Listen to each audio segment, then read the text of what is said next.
Welcome back to the webinar series, The Multidimensional Approach to Building Your Personal Brand. I got a very special guest with me. He is the host of Jared and the GM on 102.5 The Game in Nashville. His name is Jared Stillman. Let me re-record that. You know, it's fine. It's fine. Keep going. Jared Stillman, you got it. Jared Stillman. Okay. So Jared Stillman joins me. His journey is an interesting one. He is a pencil partner with Metro Nashville Public Schools. He's joining me here on this webinar series. He's going to give us some good advice for high school students and kids entering college looking to maybe get a career in the production world. Namely, sports radio is definitely a good avenue that a lot of kids are interested in. And Jared, I just want to get your story. How did you get into sports radio, and what are some things you did to give yourself opportunity? Well, it's funny you say that because I almost say you got to start all the way at the beginning. I grew up literally down the street from Hillwood High School. So I was a diehard sports fan. I remember as a kid, I would watch, baseball on television, and the White Sox were the major league affiliate of the Sounds. And I remember when they'd say on WGN, so-and-so hit 247 at AAA Nashville last year. I used to run down the hall and be, oh my God, they're talking about Nashville on TV. So, it was always deep rooted in me from day one. Was a huge, huge baseball fan as a kid. Loved the Atlanta Braves. They were on TV every day. Then we got the Titans. Then we got the Predators. I was a Vanderbilt fan, so I hated Tennessee. So when a lot of people, say, well, I grew up a huge LSU fan, and my daddy and I watch LSU every week. Well, my dad and I grew up a Vanderbilt fan, and we watched Tennessee every week, and we rooted against Tennessee. And Tennessee had some great teams back then. That was back when they were good. You kids don't understand what it was like when Tennessee actually had a good, respectable football team that you had to worry about every week. So I was a huge sports fan, and I knew I wanted to work in sports. I didn't know what, though. It's kind of funny because when I went to college, I knew I wanted to work in sports. I didn't know what I wanted to be. I didn't know if I wanted to be a general manager. I didn't know if I wanted to be a team president. I didn't know if I wanted to be a broadcast. I didn't know. So I went to Louisville, and, good school, not great school academically, but they had a great sport administration program, 2.5 hours away from home, good sports teams. I was like, let's do it. So I go to Louisville. And I just kind of ask around, and somebody from my high school, I went to university school, somebody that worked at my high school played basketball at Vandy. And she had a coach who was at Louisville. So they hooked me up with the coach, and I reached out, and the coach said, hey, do you want to come work for our team as a student manager? I said, sure. So I did. I worked really, really hard. And people will say team managers don't have a glorious lifestyle. And that is in theory true, because you're doing a lot of behind the scenes stuff. Mm-hmm. But I loved every second of it. For me, as someone who played sports in high school, it was my way of still being on a team. And I even miss that today. I miss the fact that, when we were at Notre Dame in a really, contested big time game, you're sitting there on the bench and a three goes in and everybody's up and you're high-fiving everybody at timeouts. I miss that. I miss the charter flights. I miss, the meals. I miss all of it. It was a great time to really get to know people, but I really networked a lot. Everybody I met, I talked to, I got to know. And so then at Louisville, they were like, hey, you've got some broadcasting skills. We'd like to use you doing some broadcasting. So I did PA for softball and soccer and other sports. I did play-by-play on the live streams. And this was before everybody live streamed everything. This was in the infancy of live streaming. And I used to call volleyball matches and soccer and that kind of stuff. And then they asked me to be the guy in the crowd at football and basketball. Now, this is the guy that generally people don't like. But that was what they wanted me to be, which was, hey, we're up here in section 214 with our friends at Texas Roadhouse. It's time now for the peanut toss. And so I did that. And I embraced it, and I loved it. And when that camera went on, I was like, all right, your time to shine. It's showtime. It was showtime. And I really look back at that, and, I really ran with every opportunity that was given to me. I networked a lot in college. I just kind of proved to people that if somebody said, hey, there's something on Tuesday, can you be there? My answer was always yes. And I never really looked at it as a burden. It was never like, oh, I got to go to this. I mean, I used to get excited about it. And that's when I knew that's what I was going to do. You know, the Big East softball tournament was hosted in Louisville. And it was like 2 weeks after the school year was over. So I'd be back here in Nashville. And I remember being like, all right, I'm leaving on Wednesday. I'm going back to Louisville, going to spend the night, you know, Wednesday. And then we got softball Thursday, Friday, Saturday, Sunday, and I'll be back Monday. Because I was just so excited to call the Big East softball tournament. I remember the first time that they did the starting lineups for the Big East championship game. LeBron actually helped me out. And because ESPN has like a certain amount of games that they have to show or something, they, you know, it's basketball all the time. So there was supposed to be a basketball game. And LeBron and his team, I'm guessing he was at Miami at the time, they swept whoever they were supposed to play. So there was no game 5. Well, ESPN has to put something on television. So they put on the Big East softball championship. So they're, you know, calling the Big East game, and they're like, and we now send it to public address announcer Jared Stillman.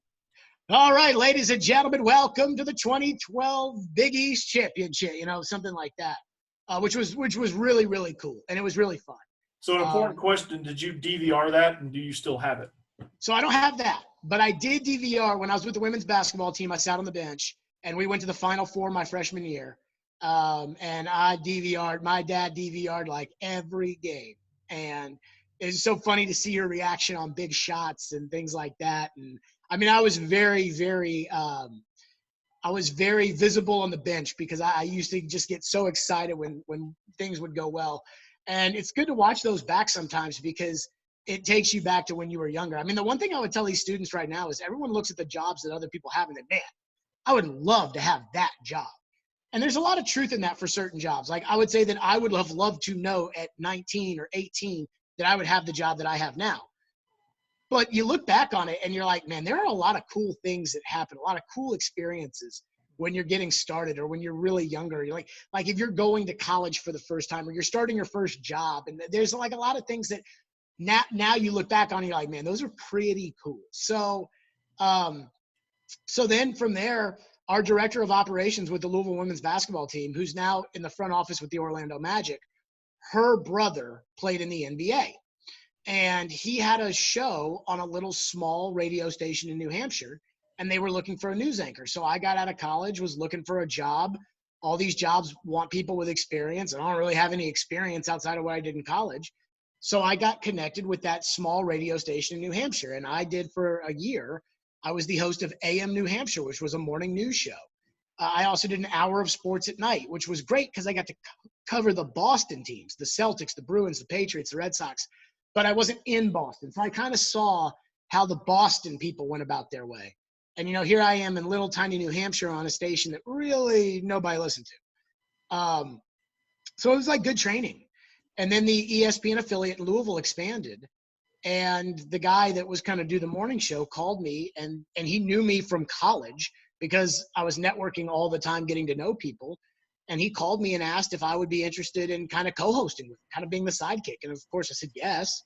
So now I'm 23 years old and I'm, you know, sidekicking the morning show in Louisville, which at the time you probably don't have respect for how difficult that is to be that age and have that kind of job. Yeah, I mean, it's a tough world in production. Just to climb the ladder and to climb several rungs early is quite an accomplishment. So either you were in the right place, right time, or you did everything right and found yourself an opportunity. I was always willing to say yes. Like there would be things that I wouldn't want to do, but I would say yes to doing them. Like, yeah, I'll do it. I'll try it. Fine. If that gets me to what I need to want to do, then yeah, I'll do it. But we had a great 2-year run in Louisville. We really built that station up and we really, really, really dominated. And there were all, you know, tons of big news all the time there with, you know, coaching changes and, you know, basketball runs and Louisville versus Kentucky. And that's a big deal up there. And so we were really successful. And that was when, you know, somebody who had been with ESPN and was with our station in Nashville kind of called me up and said, hey, there's going to be an opening here. They would like you to fill that opening. And so I'm from Nashville and I want to live in Nashville. And, you know, it wasn't exactly what I wanted, but in life, you're probably never going to get exactly what you want at any stage. So I said, yeah. I said, let's do it. So I did the morning show on what's now an ESPN's only station, ESPN 94.9. At that time, it was 94.9 Game 2. And I did the morning show. And we had some success, but it was what it was. And then Colin Cowherd, who was being run on 102.5, went to Fox. So they had a slot in the day that they needed filled, and they asked me if I wanted to do it. So I said yes. So all of a sudden, I started doing the 9 to noon shift, and I was basically doing it by myself for a year. The Titans were the worst team in the league. Tennessee football was, hot and cold. And it was kind of a weird year. The Predators got to the second round of the playoffs, which a lot of people were jazzed up about. And then they came up to me and they said, hey, George Plaster, who was a longtime host here in Nashville, almost 30 years as a drive time afternoon show host, George Plaster is going to take an administrative position at Belmont. And with that, we'd like you to be the lead host on our afternoon show with the former Titans general manager, Floyd Reese. And I jumped at that opportunity. I mean, I didn't even have to think twice about it. I mean, it was a yes, let's do it. And it was really exciting, the start of it. I was very nervous because there were a lot of people who didn't think that we were going to be successful. I have kind of an abrasive style. I talked about my time in New Hampshire, and I kind of modeled myself after their very big, successful afternoon show in Boston, which is very, very, very push the envelope. Mm-hmm. And so I was worried that it wouldn't be successful. I was confident in what I could do, but there were people that, said there were articles written about how this show's not going to be successful. And I just, kept plugging away every day. I mean, I work really hard at what I do. It's not so much of I need to go get this done. Like a lot of people have that kind of feeling when it comes to, like homework, for example. Say, I need to get my science homework done today. Well, I don't think a lot of people wake up, and I certainly didn't as a student, but I don't think you wake up in the morning being just thinking about your science homework. Well, when it came to this, I mean, I wake up every day and I'm like, what are we going to talk about? Even today, I mean, I'll go on the air in 3 hours. I have an idea of what we're going to talk about today, but I'm not sure what we're going to talk about yet. I got to map it all out. I got to do a lot of work to get it done, but it's enjoyable for me to do. And then working with Floyd is, I mean, honestly, it's probably the most fun aspect of my job. I mean, Floyd was the general manager of the Titans when they first moved to town. And people forget, especially people probably your age, probably forget that the Titans, when they first moved to town, were really, really, really good. And there was a 5-year window where they were arguably one of the best teams in football. They went to the Super Bowl and lost by a yard. They had the best team in the NFL and got upset in the first round of the playoffs in the divisional round in 2000. They had a tough year in 2001, but there was a lot going on, injury-wise or whatever. They went to the AFC title game in 2002, and they ended up in a just thrilling playoff loss in the divisional round in 2003 at New England. And Steve McNair, the quarterback, was the league MVP. I mean, the two quarterbacks in that game, McNair and Brady. McNair was the MVP. Brady had won a Super Bowl and was good, but, I mean, McNair was McNair, and, Tom Brady, whatever. I was in high school and college when all that stuff was going on. I remember that. So I was in middle school, and that was all anybody in this town cared about. Yeah. It was every day we'd go to school talking about the Titans. So Floyd was the general manager of that team. He was the guy who drafted Steve McNair and Eddie George and Javon Curse and Derek Mason and all these great players that they had. And after Floyd left the Titans in 2006, he spent 2 years on ESPN as kind of the resident GM who they'd bring in. We bring in former GM Floyd Reese. Floyd, what do you think about whatever? And he did that. And then Bill Belichick, whom he got his start with in the 70s at the Lions, Bill hired him in New England to basically oversee the personnel department. So Floyd spent 4 or 5 years in New England doing that. And since he and John Robinson have left the Patriots organization, they haven't drafted a single Pro Bowler. So I'm guessing that those two guys were pretty smart about what they did. Mm-hmm. And so it's so great to work with Floyd every day. It really, I mean, you really kind of understand what a partnership is like when you do something with one person every single day. So for me, I think the biggest key in all of this was believing in my abilities every step of the way, but really just always wanting to be there, always wanting to go to work, always whenever it's no one ever has to tell me to work harder because it's fun. Yeah. So that would be my advice to everybody, is find something where working hard is just a byproduct of you living your life and you having fun, because that's certainly what's happened to me. Absolutely. And an overarching theme in your story just happens to be networking. So, a kid coming out of high school, a kid that's making his way through college, or maybe a recent college graduate, kind of someone in that kind of age range, what would be your advice of some things they can do to network? Like, what are some different ways to reach out? What are some ways to get their name out there, not just in their local bubble, but kind of outside that bubble, and just, making cold calls and things? That can be a very awkward situation for a lot of people. It And a lot can. of people And I would say, I went from, in a very short period of time, being the person who was knocking on doors saying, hey, I really would be interested in this, to being the person who now gets those emails and gets those calls. And it's as someone who gets those calls, it's kind of tough sometimes to keep up with all of them. And you try to be as nice and as honest and try to take care of other people as much as possible. But they're just things that just sometimes, you lose track of. My advice to somebody who is going out there is just meet people, take the time, look where you can volunteer, look where you can help out and get to know people. And if you got a good personality, let it show. If you're a hard worker, let it show. We've got a lot of people that have come through here. I mean, we probably, in the 5 years I've been here in Nashville, we've probably had, 50 interns or something. But there's a handful of interns who have just stuck out to us and have ended up with full-time positions. I mean, Buck Rising, who now covers the Titans for A to Z Sports, he was an intern. And Buck did a good job. And they were like, hey, would you like to be a part-time producer or a full-time producer or whatever? And then you can cover Titans on the side. And Buck said, sure. So Buck did that for a year. He was our Titans reporter. And now he's a full-time Titans reporter. He's got his own show on Twitter on A to Z Sports. And so, I think that is the natural process of how these things work. Calvin Smith was an intern of ours. And Calvin was just graduated from MTSU, I think maybe in December. And Calvin was a go-getter. From day one, you just knew. You knew Calvin was really smart. And Calvin worked really hard, had an internship, gets part-time work while still in college because he was so impressive. And now he just got hired as an analytics advisor for Nashville SC. So he's going to be way better and making way more money than all of us very, very soon.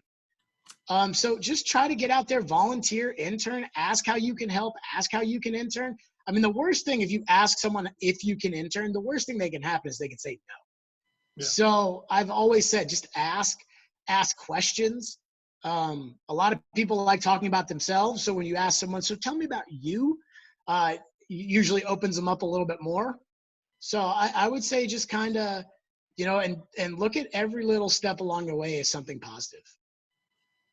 Good deal. So when you get your opportunities, and you get your opportunity to sit in front of, the hiring people, and I don't know if you've been on a hiring committee before, with what you do now, but when you're sitting in that job interview, what are some common questions that you've gotten, and what are some things that you can do in an interview setting that can set yourself apart?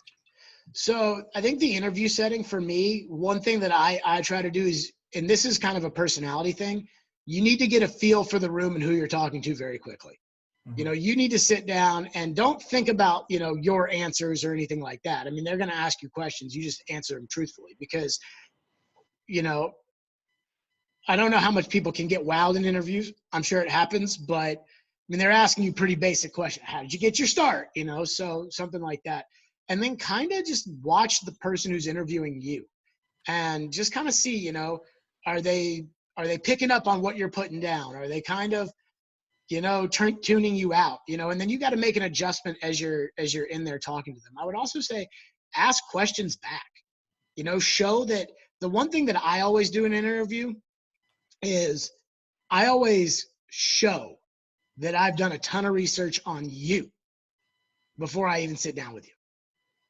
And a lot of times people, yeah, I wasn't sure about, and I'm the kind of guy who's like, yeah, I saw that last year you guys did X, Y, Z. I was in New York this summer for a wedding, and I did my show at ESPN New York. And the guy from ESPN was showing me around their New York studios, which were, super swank. And, it's pretty cool to be up there. And the Michael Kay show, which is a very successful show in New York in the afternoons. The Michael Kay show was doing their show, and then I was in another studio doing my show. So I was just talking to one of the guys who's the producer for the Michael Kay show, and I was talking about all the different stuff in radio and the things the Michael Kay show was doing well and their competitors and how they were beating them in certain aspects. And this guy who's now, I think, in Bristol at ESPN, he's looking at me, he's like, how do you know all of this? I'm like, I keep up with the industry. That's what I do. I read. I do a lot of homework. I mean, I was hanging out with the Michael Kay guys, and we were talking about their station and their city, and they were talking about Nashville, and they know what's going on in our station because people follow those kind of things. So don't worry about being over-prepared in terms of you, but just do some studying on who you're talking to and make it known that, hey, this guy obviously cares because he knows a lot about this kind of stuff. And that impresses people probably more than you would think it does. That's tremendous advice. And I've heard that before as well. And it's just something that I think can really set you apart as well. And I'm glad you said that, because I think that's important. Because a lot of people are self-absorbed and they do like to focus on themselves. And if you can show, I think that's a difference maker. So now with demo reels, just getting, let's work backwards a little bit, just getting that opportunity for a call, for an interview, like your resume, your demo reel, your cover letter, things like that. What are some, in the radio industry, what's the thing that's going to set you up the most for that potential interview? So it depends on where you are. Like right now, I don't do demo reels, because if someone were to be interested in me, like I got offered a big job in Charlotte about a year ago. No, maybe about like 2 years ago. And they were really hot for me. And I really wasn't interested in moving to Charlotte. So I ended up signing a multi-year extension here, and I was really happy to be able to do that. Obviously, you feel the security of a multi-year deal, but then a pandemic hits, and at that point, there's probably no security in anything. But I kind of felt, for me, that when I was younger, I would send off, when I had a show, I would send off what I thought was the best show. I wouldn't try to, manipulate the audio or anything like that, but I would try to send off what I think is the best show, and what whoever I'm talking to is looking for. That's what I would do. So if you're looking to get into radio and you're interning at a radio station, they'll probably let you use the studio and you can record a demo. The other thing is you can really nowadays basically make a real demo if you want to do a podcast. And podcasting is not hard. I mean, and you will learn, obviously there's 100 million podcasts out there. If you start a podcast, and I don't know the exact way to start a podcast, but it's very simple. I mean, you can probably just Google how to start a podcast. But if you start a podcast, no one's going to listen to it, but you'll get the experience of kind of doing that kind of stuff. And then when somebody says, hey, do you have something you can send me? You take out whatever you think is that best podcast you did, and you just send it out there and let the people get after it and do their thing. And evaluate you for your skills. So what role do you think social media plays in all of that nowadays? That's a tough question. And what I wish I was is most important too? What's that?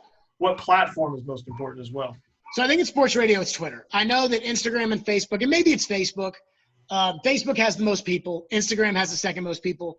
Twitter has, way less people. But sports fans do go to Twitter consistently. Social media is important for sure. I would say this though. A lot of people don't have social media or don't use social media and are still pretty successful. Like Nick Saban doesn't have social media. Right. So I think social media, it's overrated. Like I have a hard time with young people because like Jim Nantz doesn't have social media. Well, Jim Nantz doesn't need social media. Jim Nantz has been calling games since before the internet. So it's different for Jim Nantz than it is for me or for you. At the same time, though, I feel like social media is a tool you can use, but you can't let social media use you. And I do worry with younger people today, and I don't want to sound like some old kook, but I do feel like with younger people today, they get sucked in by their phone and they're looking at their phone and they're like, oh, why am I not getting more likes? Why am I not? And I haven't sensed in my life that really matters. Right. Okay. So, I mean, I guess I use it, but could I be better at it? I'm sure I could be better at it. Do I think that I would have been more successful than I am now if I had been more on social media? Maybe, but I don't feel as if maybe the risk of social media outweighs the rewards consistently. Okay. So it's really just still what old school networking is, just reaching out, asking questions, putting yourself out there in every way possible, right? I mean, it was in 2013 when I got started, but yeah, I would say that I think that's, people are going to hire people that they know. They're going to hire people that they trust. They're going to hire people that have shown them, that they can be successful, that they can vouch for them to their bosses to say, hey, I know Johnny's a hard worker. Johnny can do a great job. We've hired out of market people before, and it's been a little bit of a struggle with out of market people because it's just different. And people have a hard time adjusting to what, works here as opposed to what works there. Now, I was an out of market person, but I was more like an in market person because I was from here. But it's one of those things where there's no perfect answer. There's nothing I can tell you. There's nothing I can say that will map out your path for you. And the president of the Dolphins now, Tom Garfinkel, who used to be the president of the San Diego Padres, told me when I was in college, he said, life is not linear. So you will start off and you go from 8th grade to 9th grade to 10th grade to 11th grade and so on and so forth. But I may be the host of the Jared and the GM show today and, be doing middays in Tulsa, Oklahoma in 6 months. And then go from there to NBC. It's not linear. It's not like you go from here to here to here to here to here. And as long as you can prepare yourself for the fact that the journey is going to be a little, different, that your journey is going to be different than my journey is going to be different than everybody else's journey, then I think you kind of understand, okay, like there's a path for certain things. A girl I went to college with is a sideline reporter for ESPN now. She does a great job. And I used to get a little jealous because I'm like, not sure how much more talented she is than me, and yet she's on the sidelines of major football games and basketball games, and here I am doing an afternoon show in Nashville. But the average age of somebody who does what I do is like 55 years old. The average age of someone who does what she does is like 35 years old. So you have to focus in on that too. Like what's the career arc, the career path for certain people. Now she's talented enough to where she may be Aaron Andrews and doing this for 30 years, but you never know. So I just think that, it's not linear. You don't know what happens tomorrow is not going to be, the definition of what happens for the rest of your life. That's a solid point as well, because I think part of like planning and mapping out things when you're thinking about what direction you want to go and you're feeling that out is understanding the job market and understanding kind of where you're at strength wise and say, okay, I'm good at this. Well, where's the market at in relation to my skills? And that's a tough thing for kids nowadays. And I mean, it was even tough for me coming out of college to kind of figure out, okay, where am I at? Well, right now, I'm kind of, I'm leaning towards radio, but does the job market kind of lend itself to that? And it didn't really, because there was a small amount of spots and it just didn't and then it ebbed and flowed me to video editing. And then it brought me to Nashville and then brought me into teaching. And here I am sitting with you and talking to you about, how paths are nonlinear and things like that. So, I mean, it's all relative and it's all just kind of finding your way through it and picking your way through it and understanding the job market, understanding your strengths and weaknesses, and just kind of how you can make that into something for yourself. And so my question about that is just kind of what's some advice you can tell young kids, students, recent graduates of, what the grind is like and how to, because it's very easy to lose faith in this industry. And I think it's, somebody might go a couple of years as a grunt and realize that their path is too hard and they might jump into a sales job that they might not love. So what would be your advice to somebody like picking their way through that and trying to find the right opportunity? So I'm not sure that this is applicable exactly to my profession. I think it works for any profession for anybody. And that is, if you love what you do, it won't feel like work. Right. So, I mean, there's always a grind that's associated with it. I mean, it's a grind for us to make it through from May to August with really no football after the draft and no hockey unless the Predators are really, really good. And like, there's some basketball, but you know, this isn't a basketball town. And obviously this year has been totally different. So you have to grind through that, and it's not easy, but if you love what you do, then it doesn't feel like a grind. Right.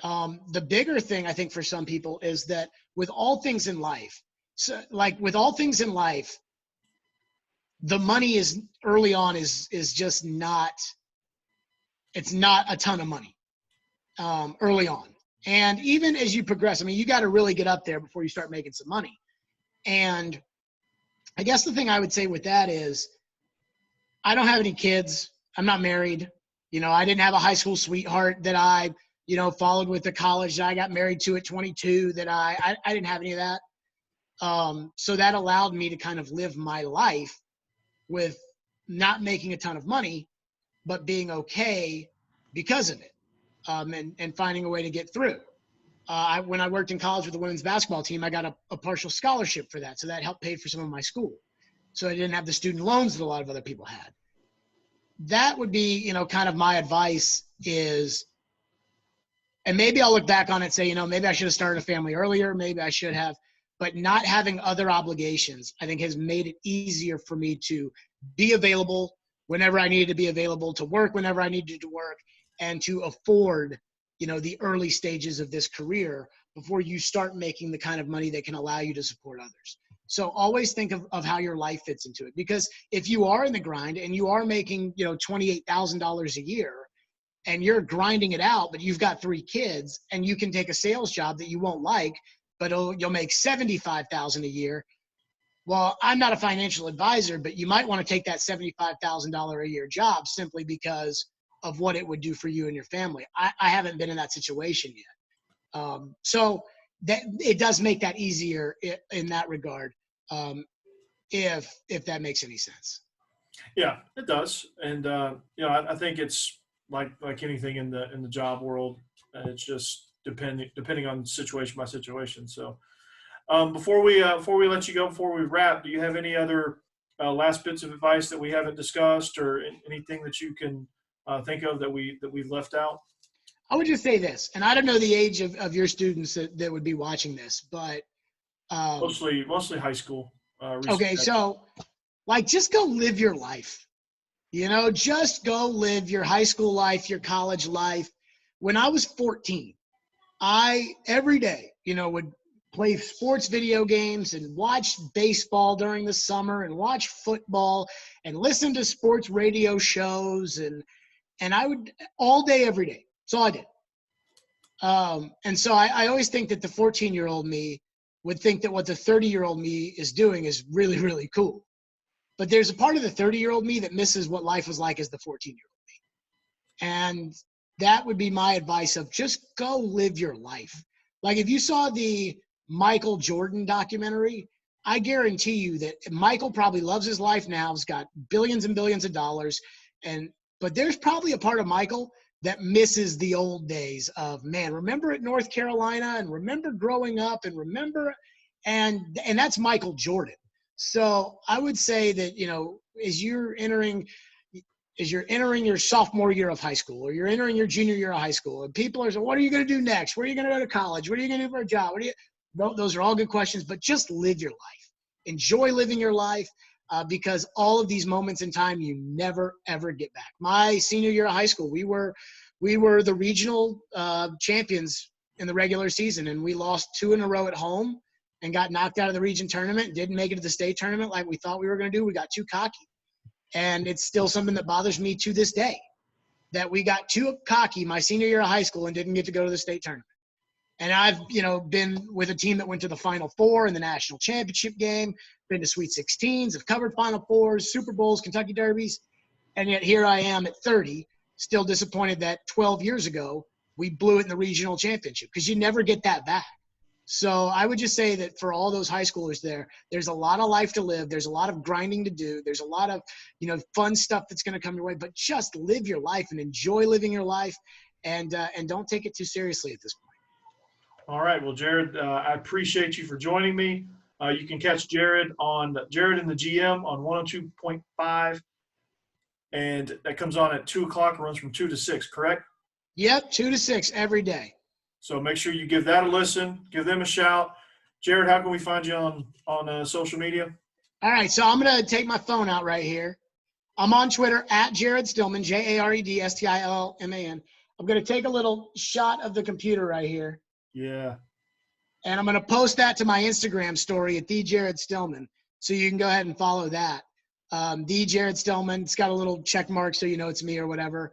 And you can connect that way. You can send messages, Twitter, Instagram. Sometimes I get them, sometimes I don't. But would love to have high schoolers or whatever connect if they are interested in any follow-up questions. All right. Well, Jared, I appreciate your time, and I'll be tuning into your show. You might have I didn't know the depth of the lineup over there at 102.5, so I might give you a shot here. All right, sounds good. I really appreciate it. And to those high school kids, I know this year is probably not what you were expecting it, but you'll remember this for the rest of your life, and it'll be talked about for the rest of your life. So you're living history right now. All right. Thank you.